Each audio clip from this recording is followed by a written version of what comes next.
بسم اللہ الرحمن الرحیم۔ السلام علیکم ورحمۃ اللہ وبرکاتہ۔ آج کی ہماری حدیث جس کا مفہوم نبی کریم صلی اللہ علیہ وسلم نے حضرت عروہ بن ابی الجعد رضی اللہ عنہ کو بکری خریدنے کے لیے 1 دینار دے کر بھیجا۔ انہوں نے 1 دینار کی 2 بکریاں خریدیں، پھر 1 بکری دینار کے عوض فروخت کی اور بکری و دینار لے کر بارگاہ نبوی میں حاضر ہوئے۔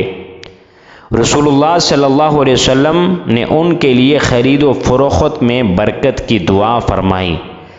دعائے نبوی کی برکت سے اگر وہ مٹی بھی خریدتے تو اس میں بھی نفع حاصل ہوتا۔ یہ ہے حضور علیہ الصلوۃ والسلام کی دعا کی برکت اور آپ کا معجزہ۔ اللہ تبارک و تعالی سے دعا ہے کہ اللہ ہمیں ان احادیث پر صحیح معنوں میں عمل کرنے کی توفیق عطا فرمائے۔